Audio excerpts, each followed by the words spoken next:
2024 niveau football international sera absolument fou et pour cause absolument tous les continents de ce putain de globe auront leur compétition continentale en cette année. C'est vraiment fou, c'est vraiment historique. Tous les pays qualifiés vont jouer leur compétition de leur confédération dans cette année 2024. C'est vraiment historique, ça fait 20 ans que ce n'était pas produit. La dernière fois c'était en 2004 que toutes les compétitions continentales avaient lieu dans la même année. Donc voilà, 20 ans après c'est à nouveau le cas et profitons-en bien parce que ça risque de ne plus arriver avant très longtemps. C'est une année qui sera absolument fabuleuse niveau football de sélection. Aujourd'hui, ce que je voulais faire dans cette vidéo, c'est un peu vous présenter toutes ces compétitions-là, faire un petit résumé. On va commencer tout de suite par rassurer les petits pointilleux, les gros connaisseurs. Effectivement, il n'y aura pas de Gold Cup, c'est-à-dire la compétition continentale de la CONCACAF cette année. Mais ce qui se passe, c'est qu'à la place de la Gold Cup, on aura pour la région Amérique du Nord, centrale et Caraïbes, les finals de la Ligue des Nations de la CONCACAF qui sont en fait devenus un petit peu en quelque sorte la compétition principale, la compétition majeure dans cette zone pour la pas très bonne raison que les grands pays de cette région ont tout simplement arrêté de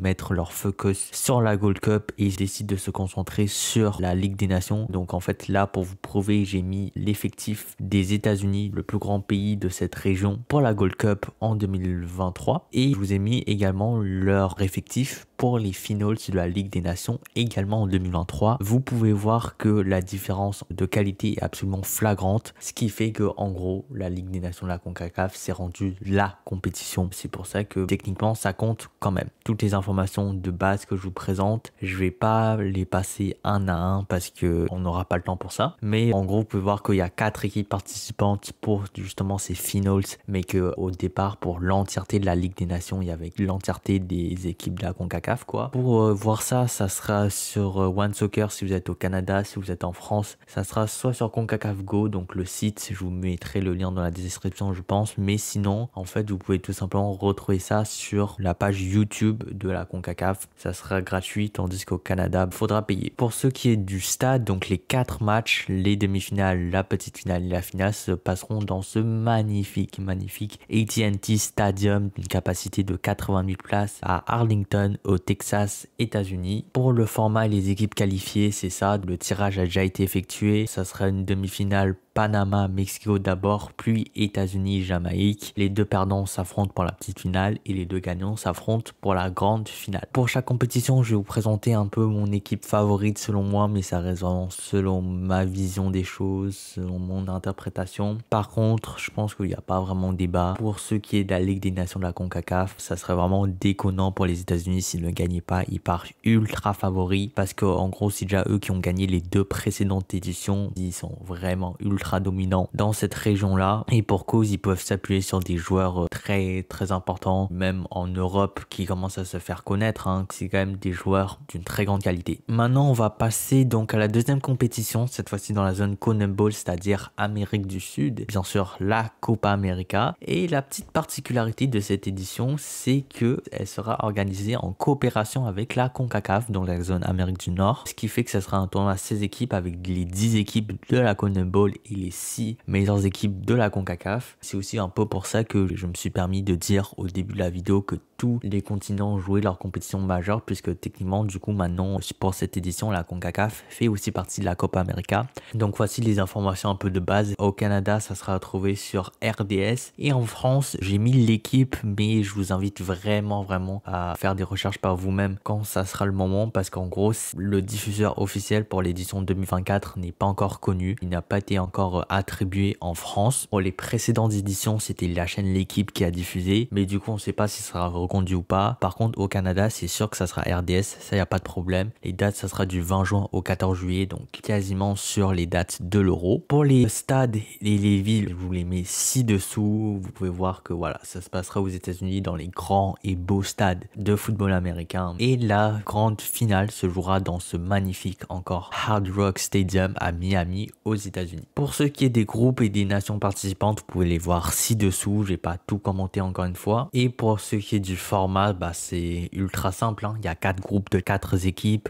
Pour chaque groupe, les 2 meilleures équipes se qualifient pour les quarts de finale, demi-finale. Les perdants vont en petite finale, les gagnants vont dans la grande finale. Pour ce qui est des favoris, c'est peut-être un take un peu risqué, mais moi je verrais bien l'Uruguay aller s'imposer cette fois-ci parce qu'ils sortent d'une excellente année 2023 avec de très bons résultats, avec surtout en prime de très bons résultats contre le Brésil et l'Argentine récemment. Donc je verrais bien l'Uruguay peut-être créer la petite surprise et aller la chercher cette Copa América, surtout avec leur nouvelle génération qui est extrêmement talentueuse, hein. Maintenant on va parler de l'UEFA, l'Europe, la compétition que tout le monde connaît, mais voilà, l'Euro 2024 aussi, on va passer par là, mais je pense que pour celui-là, vous n'avez pas vraiment besoin que je vous donne des explications. Donc voilà, 24 équipes participantes du 14 juin au 14 juillet. Sur Canada, ça sera à retrouver sur TVA Sport. Et en France, ça sera soit sur TF1, soit sur M6. Ça sera soit l'un, soit l'autre. Pour ce qui est des stades, voilà, je vous les mets juste ici. C'est encore une fois de très beaux stades. Et la grande finale aura lieu au Olympia Stadion à Berlin. Donc voilà, encore une fois, ce splendide stade avec cette forme iconique qu'on retrouve du coup dans le logo de l'Euro. C'est un petit clin d'œil assez intéressant. Pour ceux qui des groupes, les voici. Le format ou la particularité de l'Euro, je pense que vous le savez, mais pour ceux qui ne savent pas, en fait, là vous voyez, il y a 6 groupes de 4 équipes, donc ça fait 24. Or, s'il y a des huitièmes de finale, donc il faut que ça soit 16 équipes.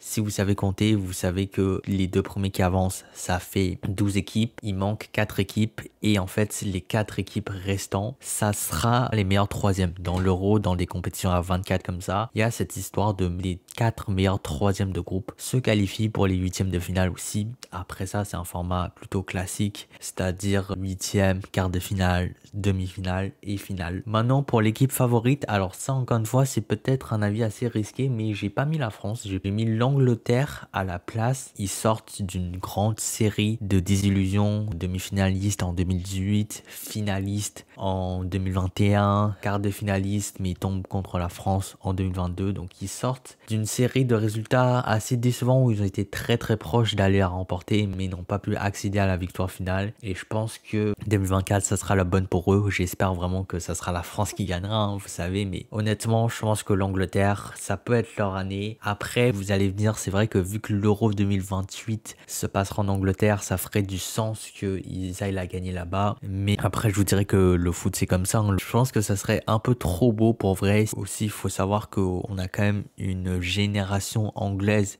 vraiment une colonne vertébrale qui commence sérieusement à vieillir. Là, ils sont tous quasiment dans la fleur de l'âge ou avec une expérience de fou. Et je pense que 2024, ça va vraiment être l'année où ils vont aller la chercher. Maintenant, on va parler de la zone CAF, la zone Afrique. Comme vous le savez aussi sûrement, il y a la Coupe d'Afrique des Nations en Côte d'Ivoire. Comme vous l'avez vu, ça vous a pas échappé. C'est écrit 2023 parce que techniquement, c'était censé se passer en 2023. Mais en raison des températures en Côte d'Ivoire l'été qui sont un peu chaudes, du coup ils ont déplacé ça pour le début d'année 2024. Ça se passera très bientôt du 13 janvier au 11 février. 24 équipes participantes comme pour l'Euro, et en France comme au Canada ça sera retrouvé sur le beIN Sport. Pour ce qui est des stades, voilà, vous pouvez voir les 6 stades ci-dessous. La finale se passera dans le magnifique encore vraiment bijou architectural, le stade Alassane Ouattara à Abidjan. Vraiment il est de toute beauté, c'est incroyable. Voici pour les groupes. Et enfin le format, je vous ai pas trouvé une belle infographie un peu graphique et tout, donc voilà, on va devoir se contenter de Wikipédia, mais vous pouvez voir que c'est tout à fait identique à celui de l'Euro, c'est-à-dire les 2 premiers se qualifient et les 4 meilleurs troisièmes de groupe se qualifient également pour les huitièmes, après quart de finale, demi-finale et enfin finale. Pour ceux qui est de l'équipe favorite, alors encore une fois c'est peut-être un hot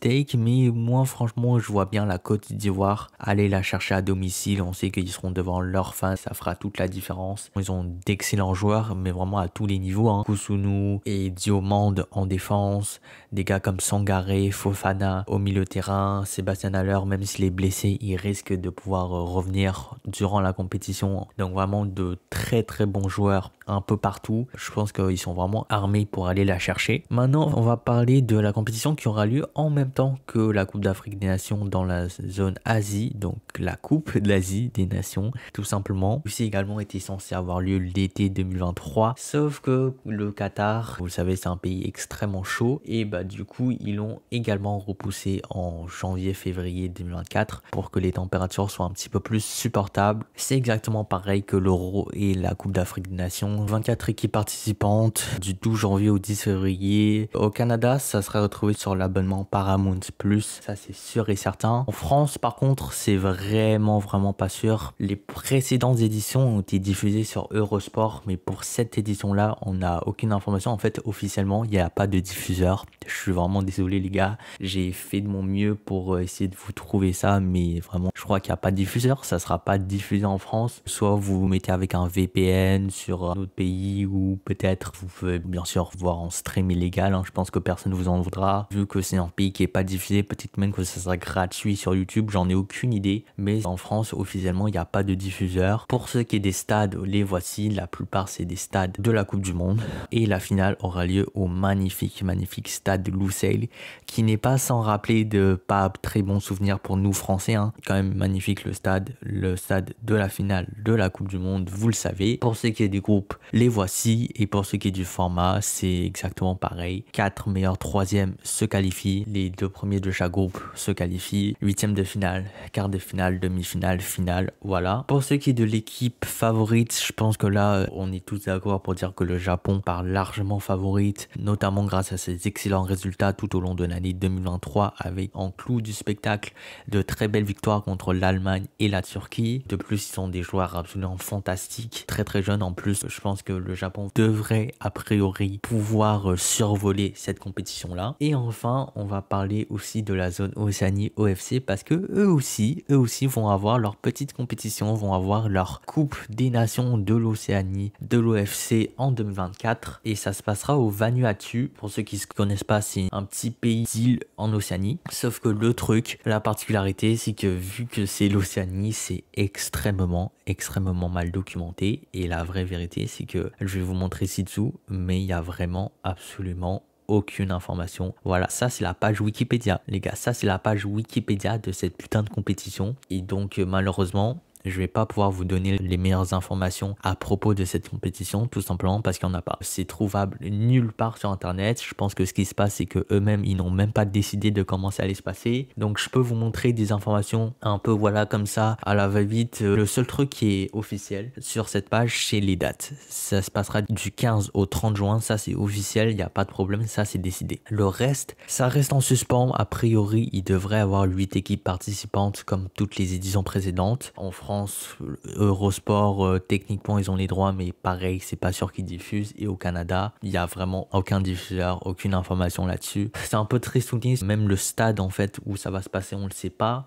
Ce qui se passe en fait, vu qu'il y a tellement peu d'équipes en Océanie, c'est qu'on n'a pas besoin de beaucoup de stades, juste un stade pour toute la compétition, ça suffit. Donc a priori, on est quand même pas mal sûr que ça se passera au stade Corman, qui est le stade principal en Vanuatu. Pour le format, en gros, donc vu que les éliminatoires n'ont même pas été faits, on ne sait pas quelles équipes sont qualifiées, on ne sait pas comment sera composée cette compétition. Là, ce que je vous ai mis, c'est un petit schéma que j'ai fait moi-même. Voilà, pas tellement il n'y avait pas d'informations sur internet. C'est pas sûr et certain, c'est à prendre avec des pincettes, parce que ce format-là, c'est ce que j'ai pris des éditions précédentes, mais on ne sait pas pour sûr si ça se passera comme ça cette année aussi. Mais si ça se passe effectivement comme les années précédentes, on aurait 2 groupes de 4 équipes, les 2 meilleures équipes de chaque groupe s'en vont en demi-finale, après les gagnants vont en finale, et puis voilà. Pour ce qui est de l'équipe favorite, bon bah on va pas se mentir, c'est la Nouvelle-Zélande. Je pense que voilà, ce serait très étonnant pour moi de dire autre chose que ça. C'est clair que depuis le départ de l'Australie, ils survolent cette région-là, et ça serait vraiment une grande contre-performance s'ils n'allaient pas la chercher. Voilà les amis, c'est la fin de cette vidéo, j'espère qu'elle vous aura plu.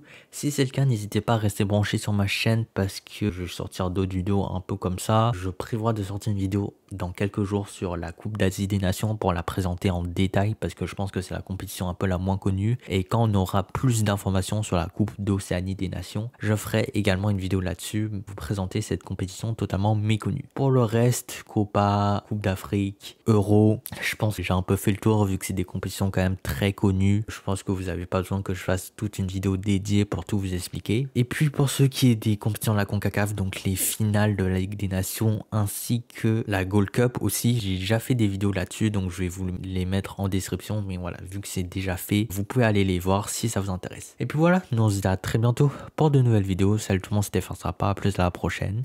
Allez, ciao!